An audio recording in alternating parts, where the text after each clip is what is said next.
ऐसा हो ही नहीं सकता है कि जनरल कंपटीशन में मैथ पूछा जाए और उसमें प्रॉब्लम बेस्ड ऑन एज ना पूछा जाए। देखिए कैसे इसके प्रॉब्लम को हम ट्रिक से हल करते हैं और पलक झपकते चुटकी बजाते इसका सॉल्यूशन निकाल लेते हैं।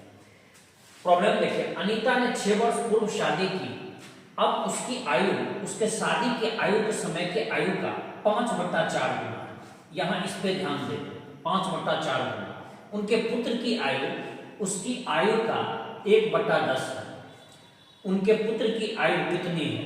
2 वर्ष, 3 वर्ष, 4 वर्ष, 5 वर्ष।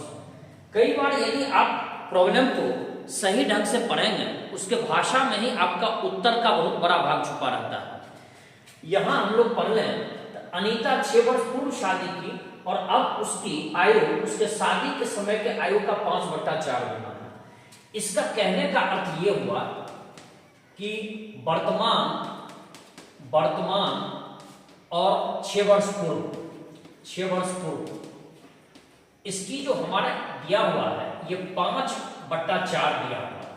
इसका कहने का अर्थ ये रह गया कि वर्तमान में यदि उसकी आयु 5 यूनिट है तो 6 वर्ष पूर्व उसकी आयु 4 यूनिट थी। इसका अर्थ ये हुआ। तो यदि हम इन दोनों का अंतर लें तो 5 और 4 का अंतर हो गया 1 यूनिट का। अब इस 1 यूनिट का मान ये 6 वर्ष डिफरेंस के ही कारण है, तो हमें पता लग गया कि 1 यूनिट का मान ये मान 6 वर्ष है।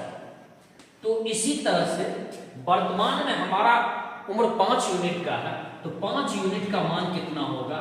तो ये देख लेते हैं। 5 को हमने 6 से गुना किया, 30 वर्ष हो गया। अब हमारा प्रॉब्लम बिल्कुल अंतिम चरण में आपका सॉल्यूशन इसका आ गया। उनके पुत्र की आयु 1/10 है वर्तमान आयु का, तो इसका हम 1/10 अर्थात 10 से भाग दे देंगे। आंसर हमारा चला आया 3 वर्ष। यही आपका आंसर हो गया।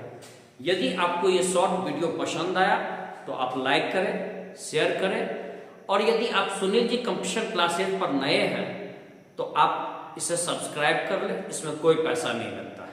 जय हिंद।